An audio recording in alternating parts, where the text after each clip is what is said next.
Welcome to the Good Success Podcast, where we encourage and challenge purpose-driven entrepreneurs to create, build, and maintain profitable businesses so they can have more to give more.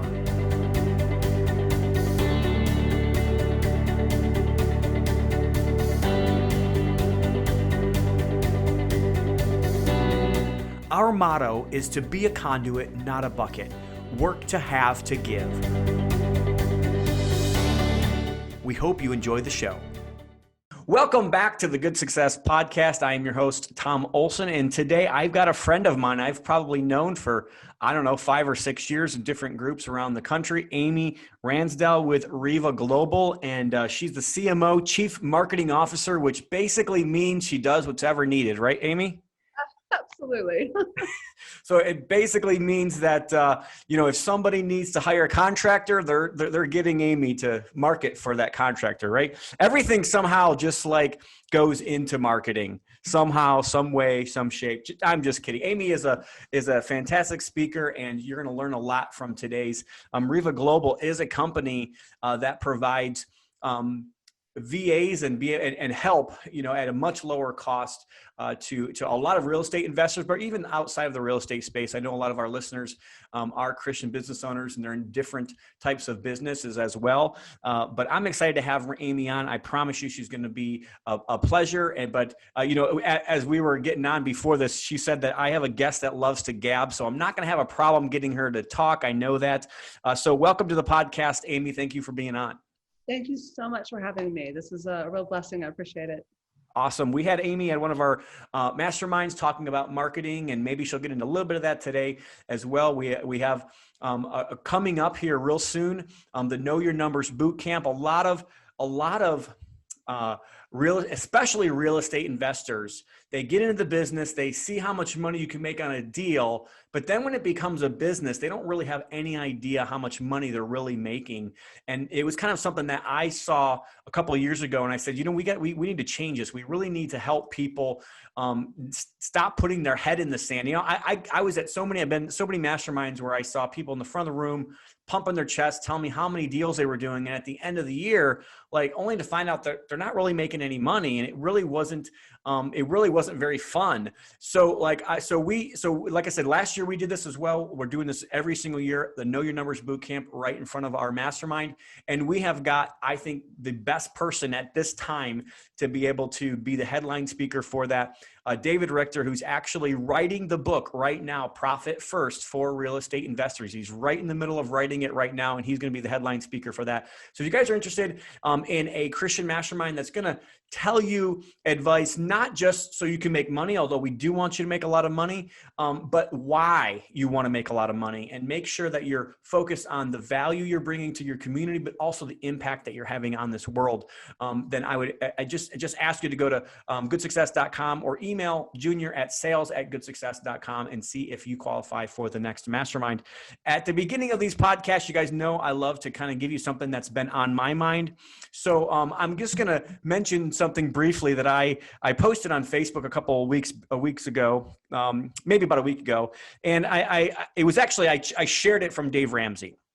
When it comes to money, there's a lot of the people that follow the Dave Ramsey plan, and a lot of people I know. And, for me, I know that, you need to have savings, you need to have a budget, you need to do all those things that Dave Ramsey says. And I'll tell you, if you're in debt, there's nobody better to listen to than Dave Ramsey. So I'm just going to give him a plug for that. Now, if you're not in debt, I think you need the next level. You need to have somebody else who's going to help you really learn how to invest that money. So I'm not going to say I do everything all the way down the line when it comes to Dave Ramsey, but I tell you, he has an amazing program to help people get out of debt. And there's a lot of people out there that are in debt. So if you're one of those people, pay attention to what he has to say, get into his courses, do the work, create your budget, stick to it.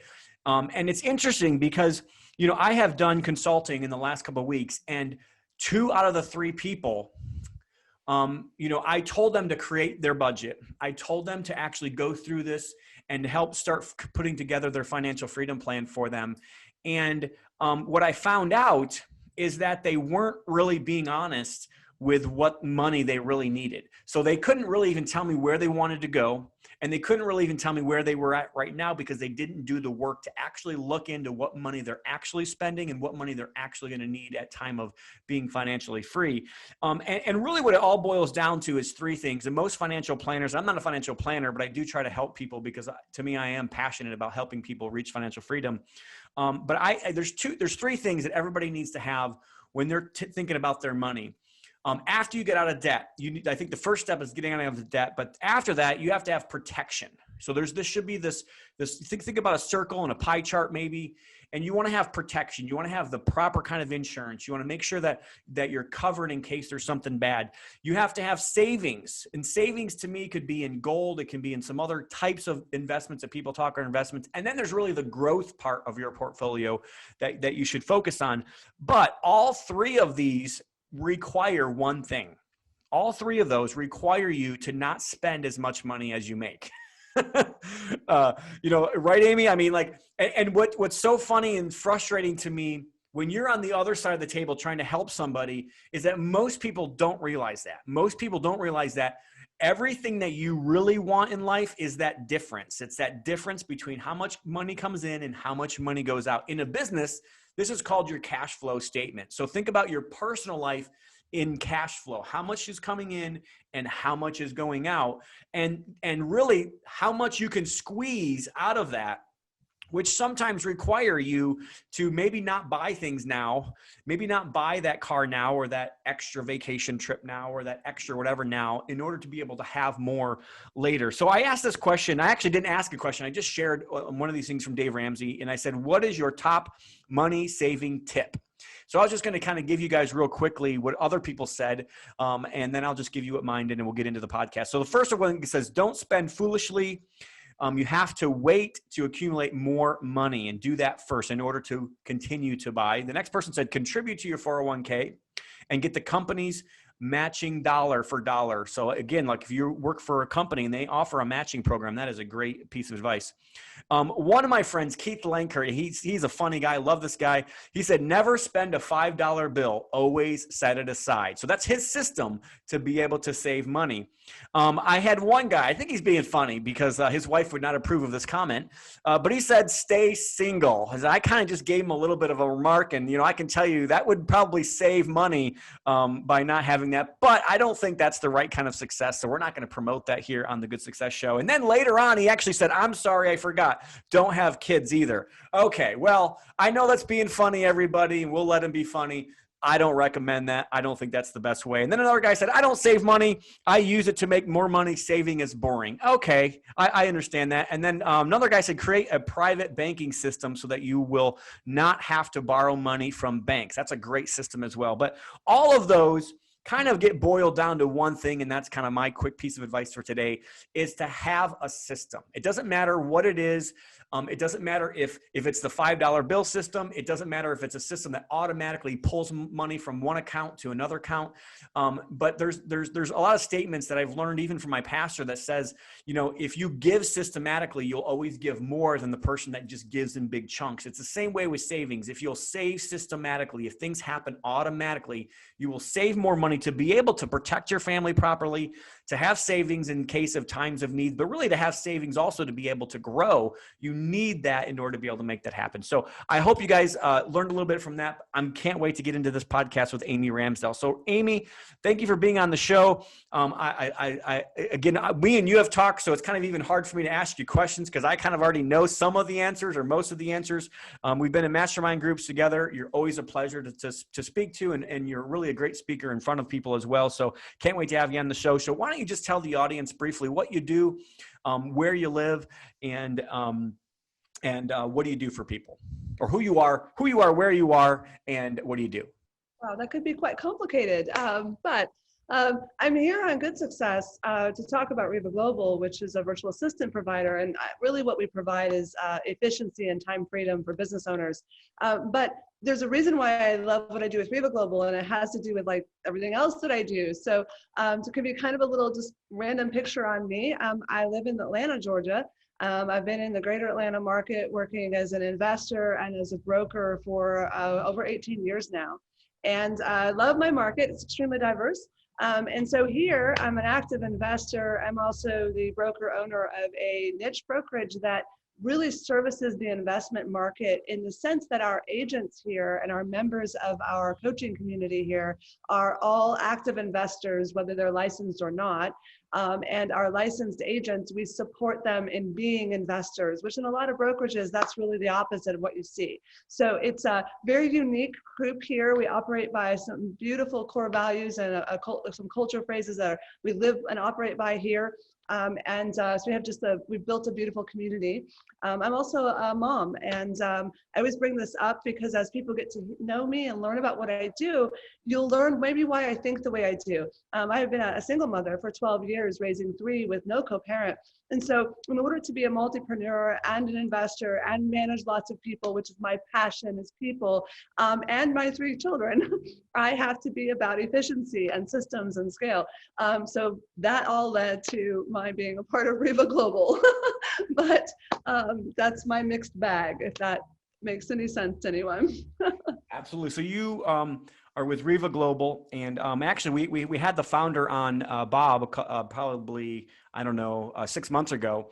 And he was great. He kind of told us his story about how he got into everything and how he was a hockey player and all that, So how did you get into this? Like what, it sounded like you definitely had some struggles at some point. You obviously have a bigger why than just like, making money, because you got these 3 kids at home and you're passionate about helping other real estate investors be more efficient with their time and give them more freedom of time. And, so most of the time people kind of go through things in order to get them there. So what brought you to this stage in your life, or to this company, Riva Global, to be able to help other people do what you do?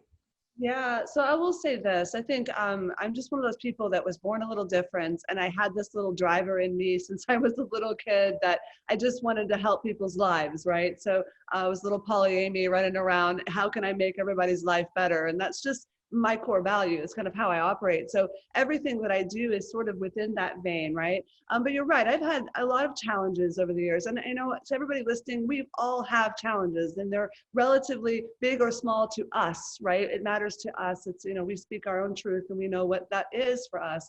And in and out of all of those challenges, like a lot of entrepreneurs, I have tried things and they didn't work, and so I had to try something else. And have had things kind of get in the way of progress and growth. For me, obviously, being a mom in the middle of all of that was a challenge, right?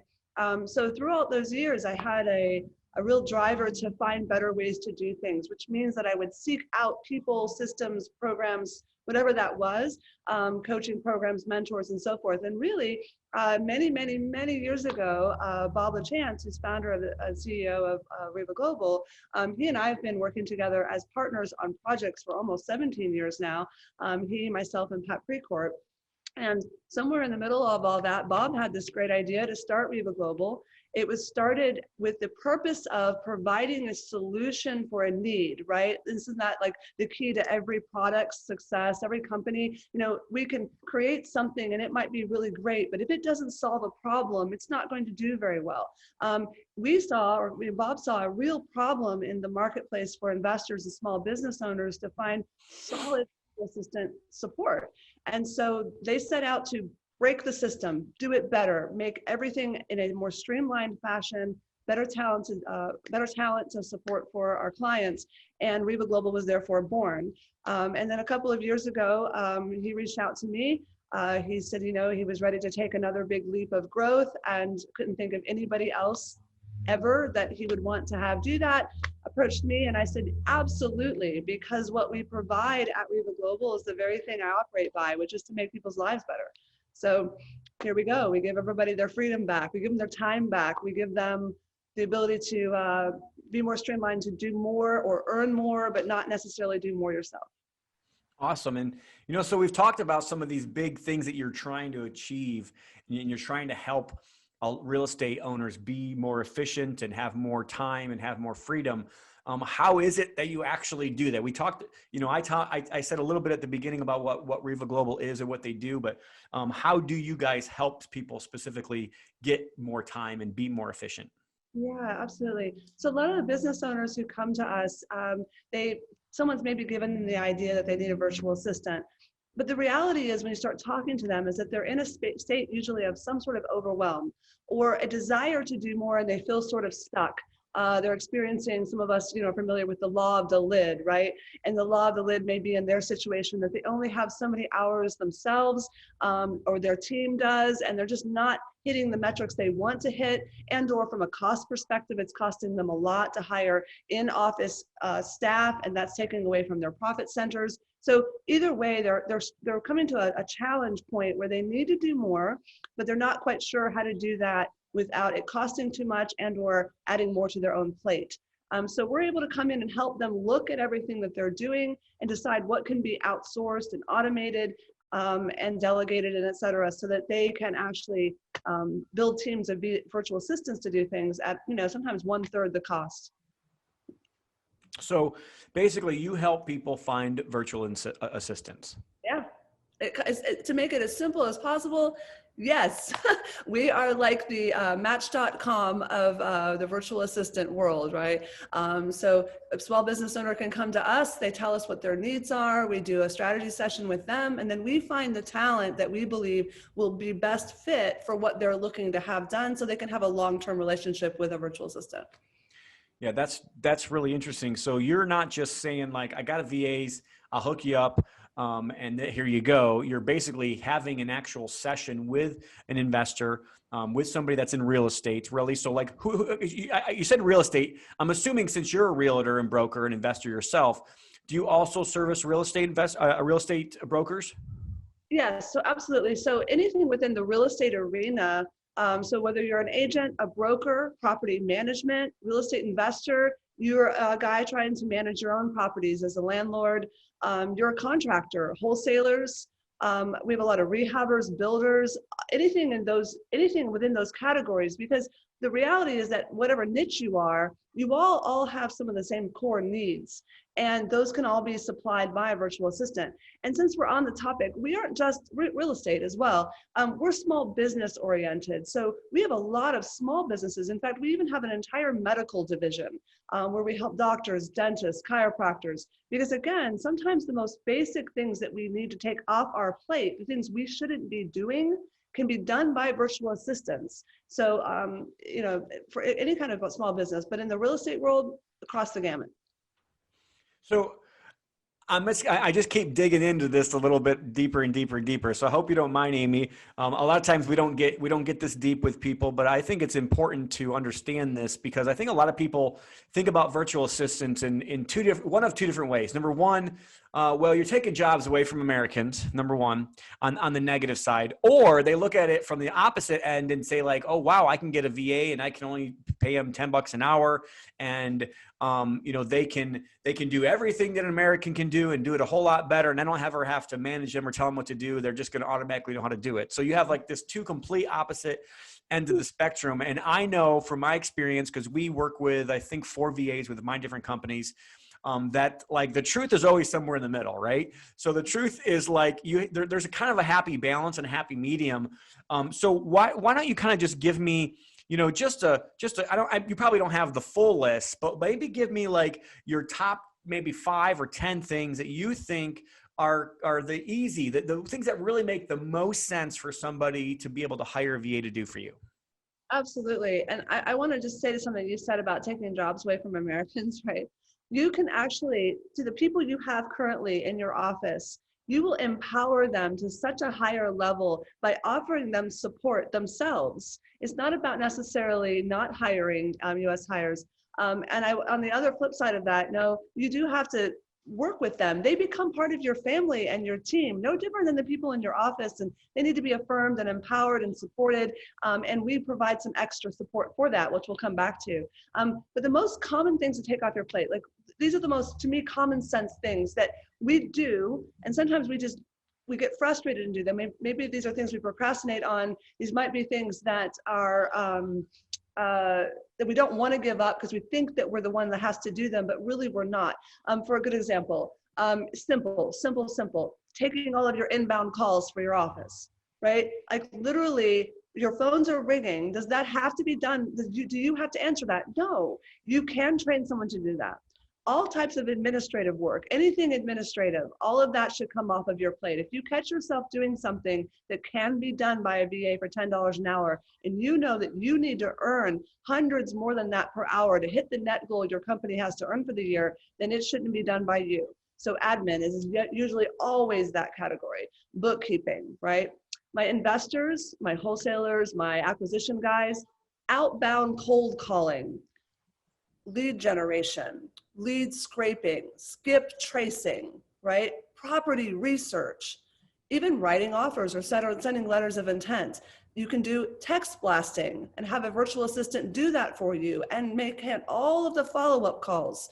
I think follow-up calls or doing a lead nurturing is one of the most needed buckets by everyone. I don't care if you're a chiropractor or a property manager. We all have groups of people that we have to nurture those relationships, and we all get busy, and it's usually the one thing that we don't touch as much as we should, and yet it's our biggest revenue generator. So I don't know if I gave you 10 things, but to me, that's a pretty solid list of stuff that all of you, if you're listening to me, all of you are doing, right? I'll add one more, social media management or more social media marketing. You know, how many of you are concerned about having consistent, fresh, organic content? Maybe you're doing a podcast like this and it needs to get pushed out to different locations, edited and so forth. That can all be done by a VA so that you look relevant and consistent on social media, but it's not you doing it. Absolutely. So kind of some of the big things I see is a lot of the marketing aspects. So like a lot of the things that just need to be done, they take time to get done. Somebody has to do them, but it doesn't necessarily have to be you. You may need to create the content to begin with, but somebody else can do the editing. Somebody else can do the pushing out of it. Somebody else can do all the thing. You mentioned bookkeeping, which I think is one hot topic when it comes to VAs that a lot of people struggle with. They like this, have this mind block of like, I just can't let somebody in another country have access to my accounts or to my money or whatever the case is. And then you kind of even mentioned customer service and things like reaching out, soft touches to your actual current clients that you just, you mentioned you make the most money really doing that than anything else. But a lot of us don't do it because we're so busy putting out fires in our business that we don't really take the time to do that. And then actually calling, like actually inbound and outbound calls. I'll tell you one of the biggest things that we've used them for in the 10 years that I've used them is actually placing offers, is doing all the work to actually place offers. And if you want to get deals, you have to place offers. And that's paperwork that somebody else can do. You said admin, I guess admin is in so many different aspects but I think something that comes to my mind when it comes to admin is anything that's data entry. So anything that's creating reports, anything that's taking, data from one thing and putting it somewhere else to create a spreadsheet on. I mean, in my business, we have tons of spreadsheets that go, inter companies and out of companies. And there has to be somebody that's just filling out that data. They're not the one that's actually, entering the bank accounts to actually deposit money, or they're not doing that necessarily, but they can look at different things and put things from QuickBooks on a spreadsheet and to be able to give you the reporting that you need. Even with Profit First, for instance, Dave, I know from Profit First uses VAs to be able to help him help clients, and you could use VAs as well in that regard as well. So I just wanted to kind of dig a little bit deeper with this. We don't do this all the time with all of our people, because I'm really just trying to learn from you, Amy, and learn from the different things that you've gone through and how, because I think that's the bigger picture. That's what really helps. But when it comes to your particular business, I really thought it was important. Well, I would love to say, out of the list that you just went through, like as you're talking, I'm thinking to myself, all the things I have done by VAs on that very list I gave you, right? We have thousands of records called for us every month, cold calling outbound. I have 489 text messages to leads have been sent out for me this week. Talk about spreadsheets, right? I have someone else who reconciles my agent database against what all of the agent activity is. Have they covered their dues, not covered their dues, et cetera? I don't want to do any of that. It's frustrating to me. I want to be able to work at a higher level in my business, but I still need to know those numbers. They're important to my business, right? This happens to be the first of the month. That's an important day around here. And I need that. I didn't have to produce that report. It was produced by a virtual assistant for me. Because the point for all of you is that you've got to be able to step up out of the mud of your business, to be able to look at the business to see how things can be done better. And it's hard to do that when from sun up to sundown, you're doing constant transactional reactionary items all day long. It's very, very difficult to manage the business. So having things like that off your plate, it takes so much pressure off. It just really makes everything so much better. So it's funny, as you were reading that, I was thinking about all the things that I have done for me. Offers even. I have a VA that he pulls the comps for me. He looks at PropStream and Zillow. He does all that for me. He skip traces for me. He literally does everything. He comps it. He figures out the ARV. He figures out my MAO. He simply just gets my approval. I say yes or no, and the offer goes out. It's great. Yeah, and if you can stick around and you can actually train and mentor them, they can become your real personal assistant that can do anything that somebody in your office can do, except for actually be in your office. So, doing your schedule or booking air flights. When you get to this level of trust with them, they can really, help you. Something that I'm just going to kind of mention and throw it out there to you guys quickly. Whether or not you agree with it or not, and I'm not going to say I agree with it or not. But when you look around the country and a lot of you guys have businesses that, do anything. It doesn't matter if you're in the medical field or if you're in real estate or whatever you are in.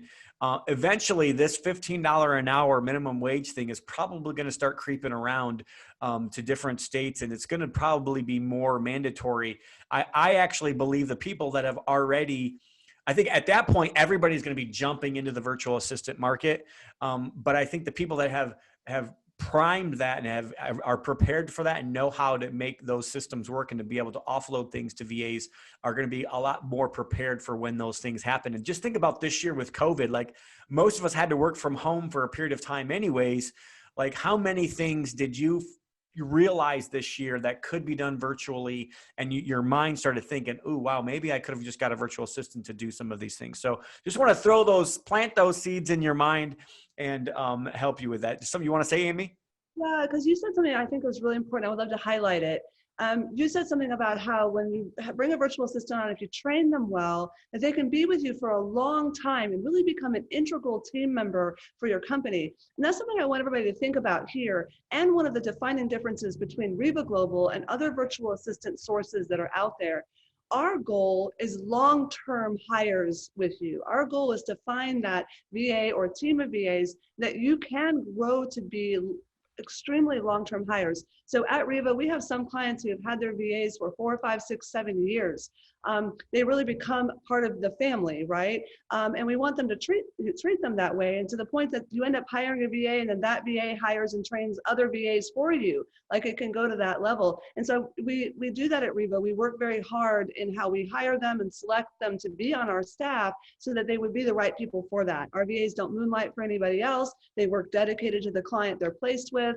So is this a very different thing? There are a lot of VA sources out there where you can just contract a VA for a singular type project or just hire someone for a short period of weeks. That's really not our goal at Reba. Our goal is to help grow your family and grow your business. So Amy, I'm sure in being in real estate for as long as you have been and being a broker and kind of knowing all the things that you get to a point in your life. And I know you said you're still a single mom, so you have that as well. But so why do you do what you do? Why do you connect VAs to investors? Why do you try to help the investors? I'm sure there's also a part of you that wants to help the VAs as well and create that culture as well. But why is it that you do what you do?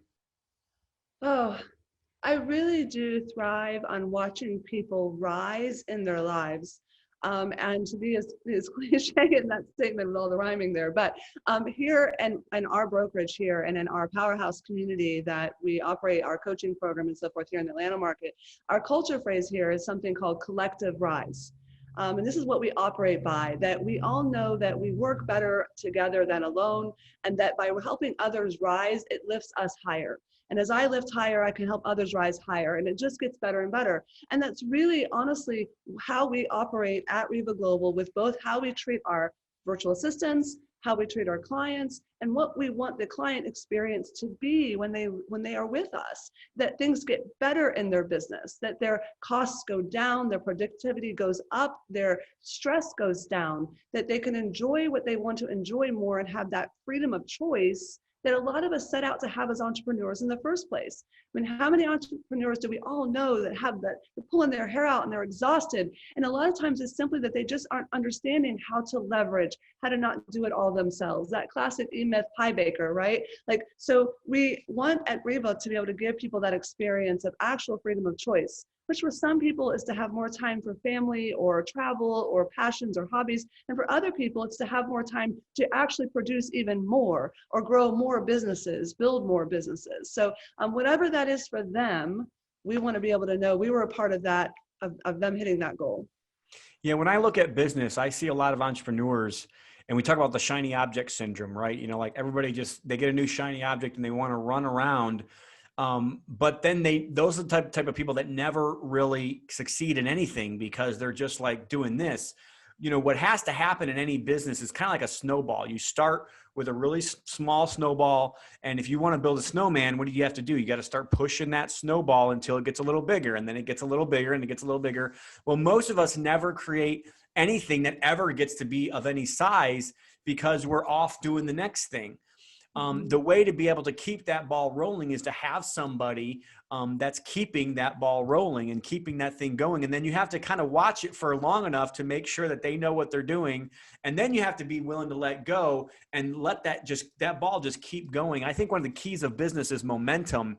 And a lot of times we lose momentum because we've got a ball, we figured out how to make it work, and we do it a couple times, and then we think we're just going to go off to the next ball. And this ball never really got to be what it could be if we didn't put somebody in place to be able to make it happen. And, you know, VAs is a very inexpensive way. And, you know, sometimes it can be a really good way to be able to keep that rolling for a long time. Because like you said, you want the VAs to be with them for a long time. And most of the VAs have a lot more, believe it or not, longevity, as long as the client, you know, stays with them and kind of puts them in their culture and tries to help, you know, be with them much longer than what, you know, the average American employee would be. So just think through that. And I really think that that'd be something that can help a lot of people out there. You know, Amy, we all go through challenges in our life. And I just love to ask our guests on the podcast about their challenges, because I think sometimes we learn more from our challenges. And really, I think God puts these challenges in our life sometimes to be able to help other people, for you to be able to empathize with other people, but also for people to be able to learn from your challenges. So I always ask the guests on the podcast, what has been your biggest challenge? How did you overcome it? And what did you learn? Oh, so you asked me this earlier, and I can't give you like one pinpointed thing. I'm going to give more of a broader answer than maybe you expect. But my biggest challenge was that early in my career, right, failure was an emotional black hole.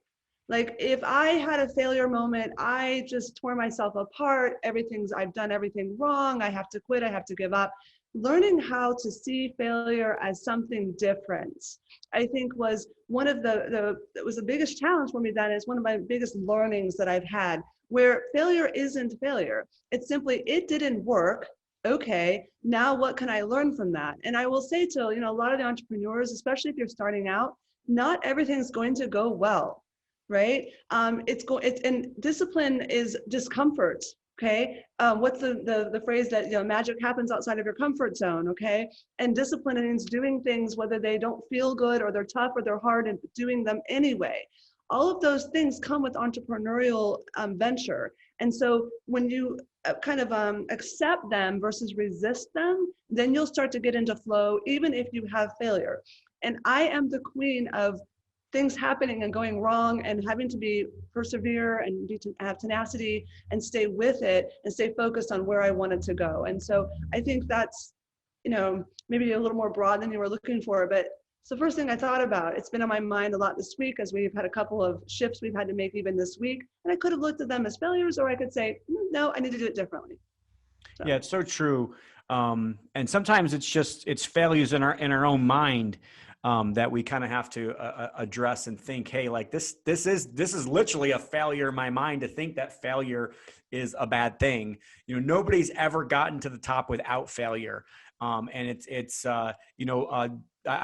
there's a great book out there called Failing Forward. It's one of the books I recommend to everybody. But thinking of failure as more of less just a stumbling, not a stumbling block or stumbling stone, but actually as a stepping stone to the next level. We have to change our mindsets about those. And really, like, sometimes it's just about accepting the truth. Like, the truth is the truth, and it's not going to change. So Right. Once you can get to that point of real truth, of real bottom zero, then that's where you can kind of grow from. It's kind of like, the reason why we have the Know Your Numbers bootcamp for the mastermind is because, like, most people have their head in the sand. They don't really know what their numbers are. They don't have any way to be able to calculate it. They don't know what their cash flow is. Their balance sheet is eating them alive and they don't really realize it. Or their business is literally costing them more money than they're bringing in. They just don't realize it because there's money in the bank. So it's about accepting what is, and just figuring out that, hey, I'm going to move forward. And, a guy that was on our podcast recently said, God does everything to you and for you. God doesn't do anything to you. He does everything for you. And thinking of Something I live by. I love that you shared that. I say that all the time to people. I literally all the time, like, everything happens for you because you have the choice to look at it that way, right? You have to reframe it into, what is this doing for me? What is this teaching me? What opportunities is leading me towards that I might not have seen had I stayed going the other direction, right? So that failure no longer ever becomes failure. It simply becomes, that's something teaching me a better way to do something, right? So it is mindset, so very, very important. With the failure thing too, it's all about focusing on what you can control, not what you can control. So when you were talking about accepting the truth, well, the reality is that when something's already happened, you can't change that. It's out of your control. Therefore, you just focus on what you can control, which is figuring out what is that event doing for you, and then everything will work itself out as long as you're committed to the result. And you have to look for it. So you have to look for those things in any situation. So I appreciate that. That's awesome. Thank you so much, Amy, for that. We always like to know what's going on with you, Amy. So what exciting project or event or, what kind of promotion, or what are you guys doing right now that you'd like to let our audience know? Yeah, so I actually two things I'd love to share. One is just me personally. Anybody that's listening that happens to be anywhere in the Southeast, we're really blowing up our Powerhouse coaching forum to a different level. So if you're looking for a group to connect with at a very high level that are a mix of licensed, not licensed investors and entrepreneurs who come together daily to really support themselves on market readiness and accountability and information and resource, reach out to me. You can find me on Facebook or any of the social media platforms, LinkedIn. I'd love to tell you a little bit more about that community and add you to that group, and you can have the benefit of that. At Riva Global, I just want to mention right now, a lot of investors, it's been really, really, really lucrative for them to add 2 systems to their businesses. And so we've teamed up with a company to do one of them, and that is to do text message marketing. So SMS is a big deal. There are a lot of platforms out there to do that, but we've teamed up with a company called Launch Control, and we've supplied to users of Launch Control, if they want to, they can add on what we call a remote lead manager, who will manage your entire text message campaigns for you, all of the follow-up texting, everything, all the way up until it's a warm lead transfer, meaning a lead is being literally transferred to you that's ready to transact. And if you're interested in that, you can go to rivaglobal.com/launch control. And then we have /cold calling. So we have an entire team that we've built that are beautifully language proficient, know how to handle objections. They use my scripting, and they can do all of your cold calling for you. And if you are interested in that, it's rivaglobal.com/cold calling. We'd love to help you out with those. Can you repeat those? So I got rivaglobal.com/ /cold calling. And the other one would be Launch Control. Okay, Launch Control. I'll make sure you have the links Awesome. that you can give people. But those are 2, huge areas where we talk about creating momentum that happens whether or not you get to it. And I would call me monkey's uncle, but I would almost bet that 90% of the listeners here that are that are doing any outbound sales, that we aren't consistent in our cold calling and program outbound stuff like that, or our follow-up nurturing calling, because we simply get busy in the tactical ends of our business. And yet we have to make offers. We have to connect with sellers. That's important, right? So those two systems will create consistent lead momentum for you. And so it's worth giving it a try. So let me know if I can help. Absolutely. So if somebody wanted to get a hold of you to put some of that in motion, is that the best place to reach you at rivaglobal.com? Or is there another place to be able to send them? Also welcome to email me directly. It's amy@rivaglobal.com. It's amy@rivaglobal.com. You're welcome to email me. It will be myself or one of my virtual assistants who support me that will respond very, very quick to you. And we'll get you in on a 15-minute strategy call with one of our team members to see exactly how we can help you best. Awesome. So we're going to have these links in, if you're watching this on Facebook or LinkedIn, we'll have these in the comments below. If you're watching this on YouTube, it'll be in the description. But rivaglobal.com, it's RIVA global.com, or you guys can reach out to Amy directly at amy@rivaglobal.com, and you guys can get in touch with her. So I'd love to push as many people to Riva Global as I can. Love working with them. Think that they're a great staff. I love the whole team there. And really everybody, if you don't have a virtual assistant, just get one this year. Like, just take the advice and just get a virtual assistant this year. You're gonna probably make some mistakes with them when you start, but just like Amy said, don't think of it as a failure and it's never going to work, but just push your way through it and figure out what it is that you need to do. The one thing I just want to stress just a little bit more before we kind of get moving to the end of the last couple of questions of the podcast is, when you're working with VAs, I know Amy mentioned it, I just want to mention it again. You have to make them part of your team. You have to maybe have a daily huddle with them. You have to do the same things that you would do with anybody else. You can't treat them as not human. They're still just like me and you. They're everything just like me and you. They're just in a different country. And I'll be honest with you, 10 years ago when I started working with virtual assistants, I made these mistakes. And the only people I could work with at the time was people that I had a complete script for, from everything. Like, even like, go to this website, and I put the website in there. I had this list so like detailed that those are the people that I could really work with back then. Now I understand that, hey, like, I can text message them on WhatsApp just like I could anybody else. Now it's a lot easier to work with them now than it was back then. But I just want to let you know that, because that's been my mistake. That was my mistake working with them. But I'll tell you, they've made us a lot of money through the years. I love that you said that they're human. A lot of times I think people, they do forget they are college educated. Yes. And in fact, we work with virtual assistants in the Philippines, and they have their values there. They're very family oriented. They're very education oriented. They're brilliant, amazing people, right? So treat them to the talent level that they are, and allow them to become a part of your team, to the point that I allow my VAs to suggest ways to do things better. They will come to me now with suggestions to be more efficient. And I use online tools. So as I'm sitting here, I have teams of VAs that are just chugging right along, and I can just message back and forth as if I'm there and engaging with them daily. So, they really do become almost in your mind no different than that person in your office. If you go to the beach right now and you have office staff, how are you going to communicate with them? You're going to do it through the phone or the computer. You can do the same thing with your VAs. So you can have a really amazing experience with them, for sure. So I'm going to challenge everybody that's listening to this podcast now. Hire a VA by the end of the year. All right. Just make it happen. Just trust me on it. And you can come back and tell me 10 years later that you're so glad it was the best thing you ever did. And maybe you'll get more time and be more efficient in your business, which is what Amy's hoping for. So Amy, we've got 2 more questions. I ask everybody that comes on the podcast these 2 questions. Good success means a lot to us. I know you've been in the community. You understand what we're trying to achieve when it comes to good success. So it means a lot to us. But when you hear the term good success, what does that mean to you?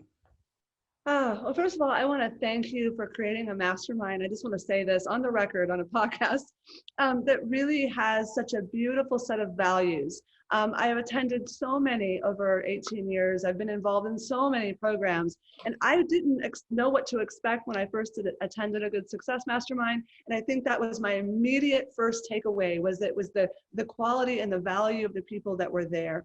So I just want to say thank you for that.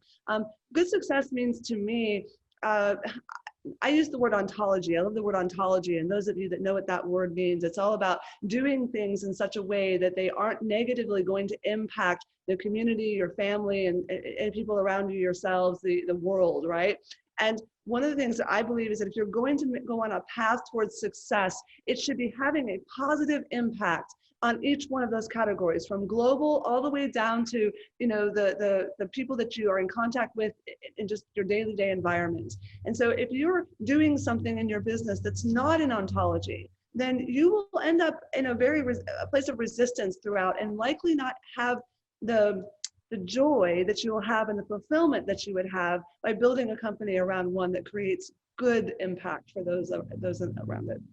That's I what it means. love it. I love it. So ontology, or having a positive impact on all aspects of life, global, local, regional, and sometimes that's internally and that's externally, and that's, you know, within the different communities that you're in.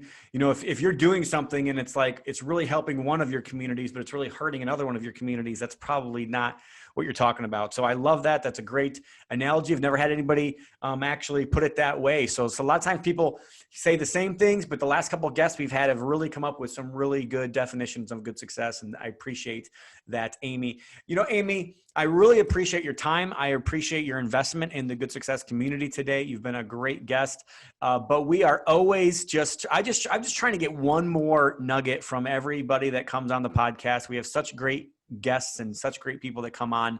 You know, if you were to give our audience just one piece of advice, maybe it's a quote, a tip, a book, a life lesson, or maybe it's just a statement or some kind of lesson that you just want to get out to the world, whatever that impact is that you say, hey, I want to get out to the whole world, what would that be? Oh, maybe because it's on my mind, but you will become the sum of who you allow to speak into your life, period.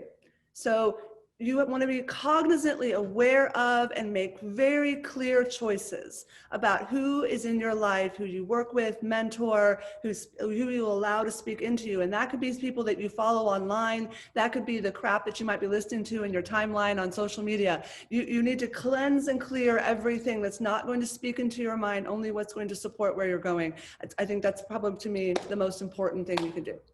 I love it. And that's something that we probably need to hear this year. Most of my personal posts on Facebook lately have been around this topic, maybe not said it exactly like that, but I think a lot of us need to kind of cleanse our social media feed, or cleanse our, you know, what we're allowing to come into us. You know, our pastor from growing up used to say, like, you will become, the most important things in your life are the people that you hang around, the people that you allow to, you know, influence you, or the books that you read. Those are the things that will change your life. And you'll, like Amy said, you will become the sum. You'll become all of that, of who you allow to speak into your life. So really take that to heart. I think sometimes that means we've got to say no to the things that we allow ourselves to get sucked into, to those discussions that we probably just have no business going into, to those thoughts that we allow to come in, to the fear that we allow to come in. Sometimes it's pride that we allow to come in our lives, and really just you have to be on purpose in order to make that happen. So I love all the things that you said today. Again, Amy, thank you so much for investing in our community. I hope that you will have a great day, and we hope to see you soon at one of the Good Success Mastermind and boot camps coming up. Absolutely. Thank you so much for having me. It was a joy. Awesome. Well, that's going to do it for today's podcast. Thank you so much for listening. If our podcast and our community has been a blessing to you, or if you've learned something and you think, hey, I've got friends that might need to, they might need to hear just that statement, you will become the sum of who you allow to speak into your life, or any of the other things that we've talked about in today's podcast. I know there's been a lot of good stuff from Amy.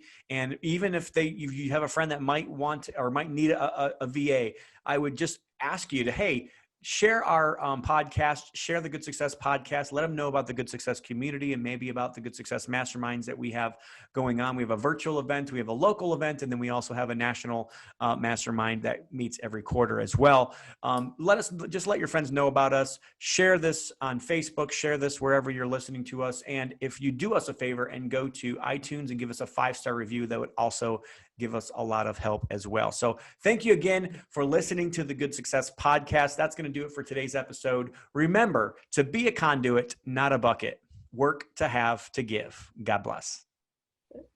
We hope you have enjoyed this episode of the Good Success podcast, and we hope to see you on the next one. God bless.